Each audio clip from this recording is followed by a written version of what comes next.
Hello everyone, welcome to my channel. ഇന്നത്തെ ക്ലാസ്സിൽ നമ്മൾ ഡിസ്കസ് ചെയ്യാനായിട്ട് പോകുന്നത് ഫാർമസ്യൂട്ടിക്കൽ അനാലിസിസ് ആണ്. അപ്പോൾ ഫാർമസ്യൂട്ടിക്കൽ അനാലിസിസിലുള്ള നോൺ അക്യൂസ് ടൈട്രേഷൻ എന്ന് പറയുന്ന പോർഷനാണ് ഇന്ന് നമ്മൾ ഡിസ്കസ് ചെയ്യാനായിട്ട് പോകുന്നത്. അപ്പോൾ എന്താണ് നോൺ അക്യൂസ് ടൈട്രേഷൻ എന്ന് നമുക്ക് നോക്കാം.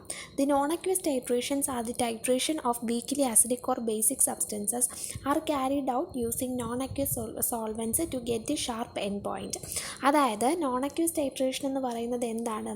നമ്മൾ വീക്ക്ലി ആസിഡിക് അല്ലെങ്കിൽ ബേസിക് സബ്സ്റ്റൻസസിൻ്റെ ടൈട്രേഷനാണ് ഇവിടെ ചെയ്യുന്നത്. അതും എങ്ങനെയാണ്? നമ്മൾ നോൺ അക്യൂസ് സോൾവെൻറ്റ്സ് ആണ് യൂസ് ചെയ്യുന്നത്. അതായത് നോൺ അക്യൂസ് എന്ന് പറയുന്ന വാട്ടർ കണ്ടൻറ്റ് ഇല്ലാത്ത സോൾവെൻറ്റ്സ് ആണ് നോൺ അക്യൂസ് സോൾവെൻറ്റ്സ് എന്ന് പറയുന്നത്. ഇത് എന്തിനു വേണ്ടിയിട്ടാണ് ഇങ്ങനൊരു മെത്തേഡിൽ ചെയ്യുന്നതെന്ന് പറഞ്ഞിട്ടുണ്ടെങ്കിൽ എന്തിനു വേണ്ടിയിട്ടാണ്? നമുക്ക് ഷാർപ്പായിട്ടുള്ള എൻഡ് പോയിൻ്റ് കിട്ടാനായിട്ടാണ് നമ്മൾ ചെയ്യുന്നത്. അപ്പോൾ സിംപിളി പറഞ്ഞു കഴിഞ്ഞാൽ നമുക്ക് ഷാർപ്പ് എൻഡ് പോയിൻ്റ് കിട്ടാൻ വേണ്ടിയിട്ട് വീക്ക്ലി ആസിഡിക് ഓർ ബേസിക് സബ്സ്റ്റൻസസിന് നമ്മൾ എന്ത് ചെയ്യുന്നുണ്ട്? നോൺ അക്യൂസ് സോൾവെൻറ്റ്സ് യൂസ് ചെയ്തിട്ട് ടൈട്രേറ്റ് ചെയ്യുന്നു. ഇതിനെയാണ് നമ്മൾ നോൺ അക്യൂസ് ടൈട്രേഷൻ എന്ന് പറയുന്നത്. ഇനി അടുത്ത് പറഞ്ഞിരിക്കുന്നത് നോൺ അക്യൂസ് ടൈട്രേഷന് വേണ്ടിയിട്ട് നമുക്ക് സ്ട്രോങ്ലി ആസിഡിക് ഓർ ബേസിക് ആയിട്ടുള്ള എന്ത് യൂസ് ചെയ്യാം? സോൾവെൻറ്റ്സ് യൂസ് ചെയ്യാം. എന്തിനു വേണ്ടിയിട്ട്? അതായത് വീക്ക് ബേസസോ അതല്ല എങ്കിൽ വീക്കായിട്ടുള്ള ആസിഡ്സോ ഡിസോൾവ് ചെയ്യാനായിട്ട് നമുക്ക് എന്ത് യൂസ് ചെയ്യാം? സ്ട്രോങ് ആയിട്ടുള്ള ആസിഡ്സോ അല്ലെങ്കിൽ ബേസോ നമുക്ക് സോൾവെൻറ്റ്സ് ആയിട്ട് യൂസ് ചെയ്യാമെന്നാണ് പറഞ്ഞിരിക്കുന്നത്. അതായത് നമുക്ക് എന്താണ് വീക്കായിട്ടുള്ള ബേസിക് സബ്സ്റ്റൻസസ് ആണെങ്കിൽ നമുക്ക് സ്ട്രോങ് ആയിട്ടുള്ള ആസിഡ്സിലോട്ട് അതിനെ ഡിസോൾവ് ചെയ്യാം. അതുപോലെ തന്നെ വീക്കായിട്ടുള്ള ആസിഡ് ആണെന്നുണ്ടെങ്കിൽ എന്ത് ചെയ്യാം? അതിനെ സ്ട്രോങ് ബേസിൽ നമുക്ക് ഡിസോൾവ് ചെയ്യാം. അവിടെ നമുക്ക് സോൾവെൻ്റ് ആയിട്ട് സ്ട്രോങ് ബേസ് യൂസ് ചെയ്യാമെന്നാണ് പറഞ്ഞിരിക്കുന്നത്. ദെൻ നെക്സ്റ്റ് നമ്മൾ പറയുന്നത് എന്താണ്? ഇതിൻ്റെ ബേസിക് ആയിട്ടുള്ള മെക്കാനിസമാണ് പറഞ്ഞിരിക്കുന്നത്. അതായത് the reaction occurred within the non aqueous solvents can be given as for weak acids. അതായത് നമ്മളിവിടെ വീക്ക് ആസിഡ്സിൻ്റെത് പറയുന്നത് എങ്ങനെയാണ്? ബേസിക്കായിട്ട് നമ്മൾ പറയുവാണെന്നുണ്ടെങ്കിൽ ബ്രൗൺസ്റ്റഡ്-ലൗറി തിയറി വെച്ചിട്ടാണ് നമ്മൾ എന്ത് ചെയ്തിരിക്കുന്നത്? ഇവിടെ എക്സ്പ്ലെയിൻ ചെയ്തിരിക്കുന്നത്. അതായത് ആ ഒരു തിയറിയിൽ നമ്മൾ പറഞ്ഞിരിക്കുന്നത് എന്താണ്? ആസിഡ് എന്ന് പറയുന്നത് പ്രോട്ടോണിൻ്റെ ഡോണറും അതുപോലെ തന്നെ ബേസ് എന്ന് പറയുന്നത് പ്രോട്ടോണിൻ്റെ അക്സെപ്റ്ററും ആയിട്ടാണ് പറഞ്ഞിരിക്കുന്നത്. അത് തന്നെയാണ് നമ്മളിവിടെ പറയുന്നത് ഒരു വീക്ക് ആസിഡാണ്. അപ്പോൾ എന്താണ്? HA എന്ന് പറയുന്നത് ഇവിടുത്തെ ഒരു വീക്ക് ആസിഡാണ്. അതെന്ന് പറയുന്നത് എന്ത് ഡൊണേറ്റ് ചെയ്യുന്നു? പ്രോട്ടോൺ ഡൊണേറ്റ് ചെയ്യുന്നു. അതാണ് ഇവിടെ പറഞ്ഞിരിക്കുന്ന H+. അപ്പോൾ വീക്ക് ആസിഡായിട്ടുള്ള HA ഡിസോസിയേറ്റ് ചെയ്തിട്ട് ഒരു പ്രോട്ടോണും ഫോം ചെയ്തു. അതുപോലെ തന്നെ എന്ത് ഫോം ചെയ്തു? B- എന്ന് പറയുന്ന ഒരു കോൺജുഗേറ്റ് ബേസും ഫോം ചെയ്തു. അതാണ് നമ്മൾ പറഞ്ഞിരിക്കുന്നത്. അപ്പോൾ അത് തന്നെയാണല്ലേ നമ്മുടെ ബ്രൗൺസ്റ്റഡ്-ലൗറി തിയറിയിലും പറയുന്നത്. ഇനി നെക്സ്റ്റ് പറയുന്നത് ബേസിൻ്റെ കാര്യമാണ്. അതായത് ബേസ് എന്ന് പറയുമ്പോഴത്തേക്ക് എന്താണ്? നമ്മൾ നേരത്തെ പറഞ്ഞിരുന്നു ബ്രൗൺസ്റ്റഡ്-ലൗറി തിയറിയിൽ ബേസ് എന്ന് പറയുന്നത് എങ്ങനെയാണ് എക്സ്പ്ലെയിൻ ചെയ്തിരിക്കുന്നത്? ബേസിന് അതായത് പ്രോട്ടോൺ ആക്സെപ്റ്റർ ആണ് ഒരു ബേസ് എന്ന് പറയുന്നത്. അപ്പോൾ ബേസ് എന്ത് ചെയ്യുന്നുണ്ട്? B ആൻഡ് H+ആയിട്ട് ഇവിടെ H+ ആണ്. അപ്പം പ്രോട്ടോണുമായിട്ട് കമ്പൈൻ ചെയ്തിട്ട് എന്ത് ഫോം ചെയ്യുവാണ്? Hb+ ഫോം ചെയ്യുവാണ്. അതായത് ഒരു കോൺജുഗേറ്റ് ആയിട്ടുള്ള ആസിഡാണ് ഇവിടെ ഫോം ചെയ്തത്. ഇതെന്താണ്? ഒരു കോൺജുഗേറ്റ് ആസിഡാണ്. അപ്പോൾ ഇത്രയുമാണ് നമ്മൾ പറഞ്ഞിരിക്കുന്നത്. ഇതാണ് ഇവിടുത്തെ ബേസിക് ആയിട്ടുള്ള മെക്കാനിസം എന്ന് പറയുന്നത്. ഈ ഒരു രീതിയിലാണ് നമ്മുടെ റിയാക്ഷൻ ക്യാരി ഔട്ട് ചെയ്യുന്നത്. ഇനി നെക്സ്റ്റ് നമുക്ക് പറയാനായിട്ടുള്ളത് ഇതിൻ്റെ അഡ്വാൻറ്റേജസ് എന്താണെന്നും ഡിസഡ്വാൻറ്റേജസ് എന്താണെന്നുമാണ്.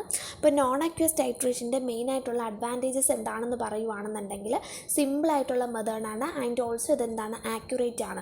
ഫോർ വീക്കിലി ബേസിക് ആയിട്ടുള്ളതും അതുപോലെ തന്നെ വീക്കിലി ആസിഡിക് ആയിട്ടുള്ള സബ്സ്റ്റൻസസിൻ്റെ ടൈട്രേഷൻ ചെയ്യുമ്പോഴത്തേക്ക് നമുക്ക് ആക്യുറേറ്റ് ആയിട്ടുള്ളൊരു എൻഡ് പോയിൻ്റ് തന്നെ എന്ത് ചെയ്യുന്നുണ്ട്? ഇവിടെ കിട്ടുന്നുണ്ട്. അതുപോലെ തന്നെ പറയുന്നതാണ് നമ്മുടെ റിയാക്റ്റൻസ് അല്ലെങ്കിൽ പ്രോഡക്ട്സ് വാട്ടറിൽ ഇൻസോലുബിൾ ആയിട്ടുള്ളതാണെന്നുണ്ടെങ്കിൽ നമുക്ക് നോൺ അക്യൂസ് സോൾവെൻറ്റ്സ് യൂസ് ചെയ്തിട്ട് എന്ത് ചെയ്യാം? ഈ ഒരു ടൈട്രേഷൻ ചെയ്യാമെന്നാണ് പറഞ്ഞിരിക്കുന്നത്. അപ്പോൾ അതുപോലെ തന്നെ എന്താണ്?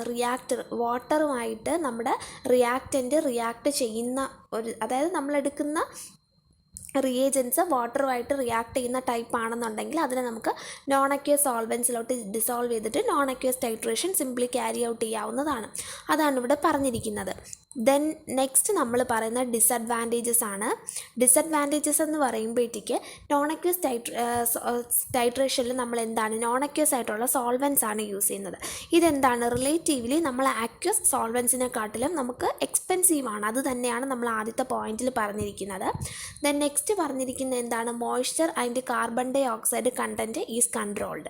അപ്പോൾ നമ്മൾ എടുക്കുന്ന ആ ഒരു എൻവിറോൺമെൻറ്റൽ കണ്ടീഷനിൽ നമ്മൾ റിയേജൻസിൽ നിന്നും മോയ്സ്ചറും അതുപോലെ തന്നെ കാർബൺ കാർബൺ ഡൈ ഓക്സൈഡ് കണ്ടൻറ്റിനെ കൺട്രോൾ ചെയ്യണം. അതായത് ഇവിടുത്തെ മോയ്സ്ചർ കണ്ടൻറ്റ് എന്ന് പറഞ്ഞാൽ വളരെയധികം മൈന്യൂട്ട് ക്വാണ്ടിറ്റി മാത്രമേ അലൗഡ് ആയിട്ടുള്ളൂ. അതായത് 0.05% വരെ നമുക്ക് അലൗഡാണ്, അതിൽ കൂടാൻ പാടില്ല. എന്നാൽ എന്ത് സംഭവിക്കാം, നമ്മൾ ചെയ്യുന്ന ടൈട്രേഷൻസിൽ എറർ ഉണ്ടാവാനായിട്ടുള്ള ചാൻസ് ഉണ്ട്.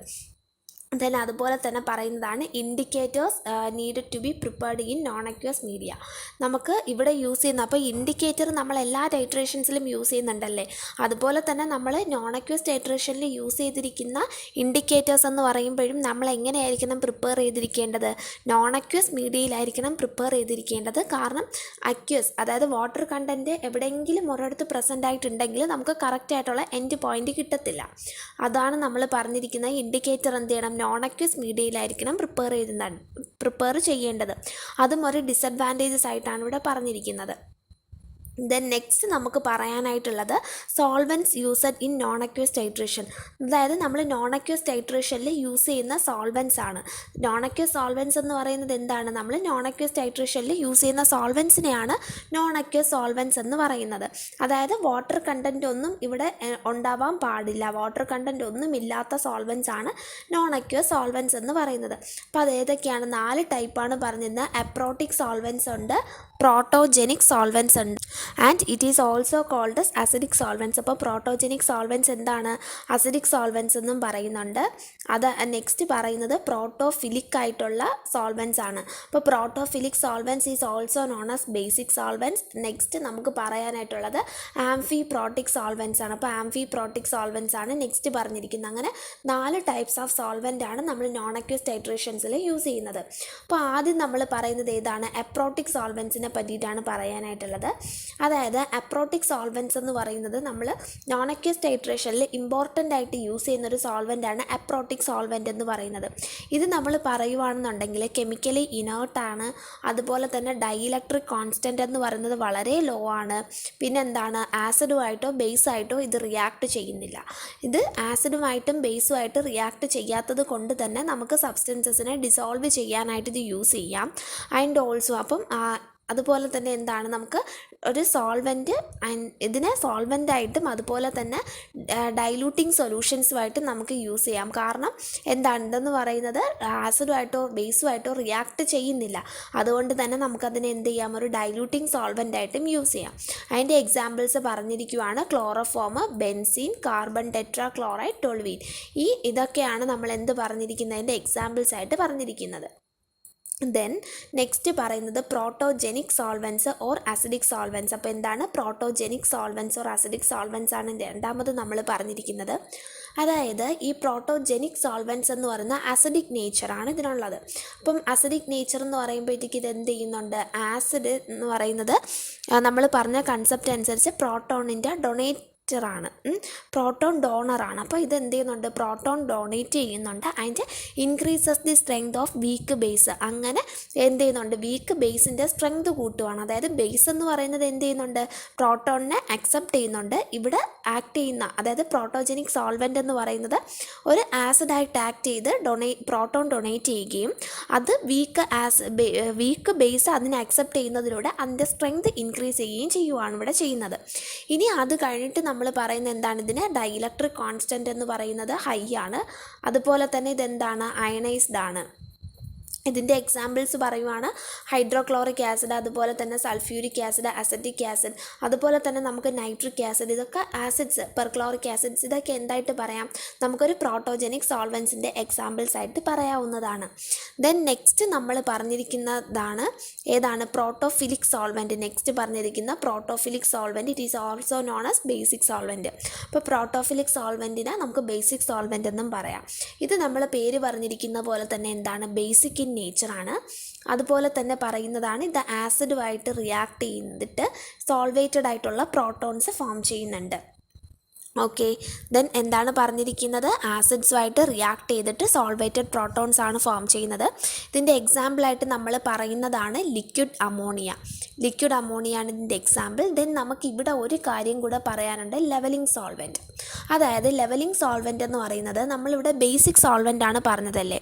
ബേസിക് സോൾവെൻ്റ് എന്ന് പറയുന്നത് ഒന്നുകിൽ എന്താണ്, സ്ട്രോങ് ആയിട്ടുള്ള ബേസിക് സോൾവെൻറ്റും കാണാം, അതല്ല വീക്ക് ആയിട്ടുള്ള ബേസിക് സോൾവെൻറ്റും കാണാം.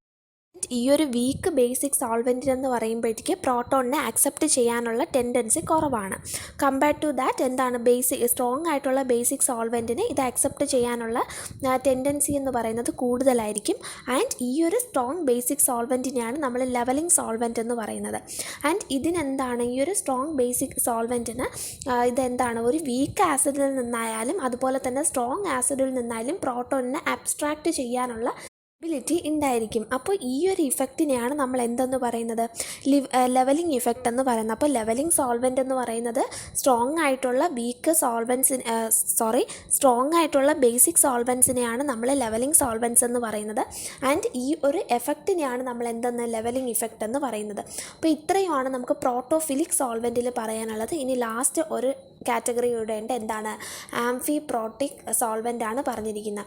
ഈ ആംഫിപ്രോട്ടിക് സോൾവെൻ്റ് എന്ന് പറയുമ്പോഴത്തേക്ക് ബോത്ത് പ്രോട്ടോഫിലിക് ആയിട്ടും അതുപോലെ തന്നെ പ്രോട്ടോജെനിക് ആയിട്ടുള്ള പ്രോപ്പർട്ടീസും ഇതിനുണ്ട്. ഇത് ഡിപ്പെൻഡ് ചെയ്തിരിക്കുന്നത്, അതായത് ഈ ഒരു പ്രോപ്പർട്ടി ഡിപ്പെൻഡ് ചെയ്തിരിക്കുന്നത് അത് ഏത് സബ്സ്റ്റൻസസ് ആണോ അതിൽ ഡിസോൾവ് ചെയ്തിട്ടുള്ളത് അതിനെ ബേസ് ചെയ്തിട്ടായിരിക്കും ഇരിക്കുന്നത്.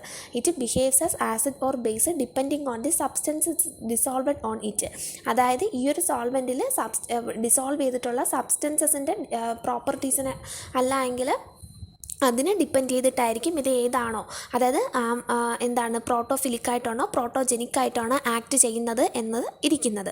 ഇപ്പോൾ എക്സാമ്പിളായിട്ട് പറയുവാണെങ്കിൽ വാട്ടറും അസറ്റിക് ആസിഡുമാണ് നമ്മൾ എക്സാമ്പിൾ പറയുന്നത്. അതിൽ നമ്മൾ പറയുവാണെന്നുണ്ടെങ്കിൽ അസറ്റിക് ആസിഡ് നോർമലായിട്ട് ഡിസോസിയേറ്റ് ചെയ്തിട്ട് CH3COO- H+ആയിട്ടാണ് അത് ഡിസോസിയേറ്റ് ചെയ്യുന്നത്. പക്ഷേ അതെന്ന് പറയുന്നത് നമ്മൾ സ്ട്രോങ് ആസിഡായിട്ടുള്ള പെർക്ലോറിക് ആസിഡുമായിട്ടാണ് പെർക്ലോറിക് ആസിഡിൻ്റെ പ്രസൻസ് അവിടെ ഉണ്ടെങ്കിൽ അസറ്റിക് ആസിഡ് എന്ന് പറയുന്ന ഒരു ബേസായിട്ട് ആക്ട് ചെയ്യുകയും അതുപോലെ തന്നെ ഇവിടെ പെർക്ലോറിക് ആസിഡിൽ നിന്നും H+ കമ്പൈൻ ചെയ്തതിന് ശേഷം അവിടെ ഒനിയം അയോൺ ഫോം ചെയ്യുകയും അതുപോലെ തന്നെ പെർക്ലോറേറ്റ് ClO4- ആയിരിക്കും നമുക്കവിടെ കിട്ടുന്നത്. അപ്പോൾ ഇത്രയുമാണ് നമുക്ക് സോൾവെൻസിൻ്റെ കാര്യത്തിൽ പറയാനായിട്ടുള്ളത്. ഇത്രയുമാണ് നമ്മുടെ ഇന്നത്തെ ക്ലാസ് എന്ന് പറയുന്നത്. വീഡിയോ ഇഷ്ടമായിട്ടുണ്ടെങ്കിൽ ഉറപ്പായിട്ടും ലൈക്ക് ചെയ്യുക. അതോടൊപ്പം തന്നെ നിങ്ങളുടെ ഫ്രണ്ട്സിനും കൂടിയിട്ടൊന്ന് ഷെയർ ചെയ്ത് കൊടുക്കുക. ആൻഡ് ഇതുപോലുള്ള യൂസ്ഫുൾ ആയിട്ടുള്ള ലെക്ചറിങ് വീഡിയോസ് കിട്ടാനായിട്ട് ചാനൽ മറക്കാണ്ടൊന്ന് സബ്സ്ക്രൈബ് ചെയ്യുക. Thank you for watching.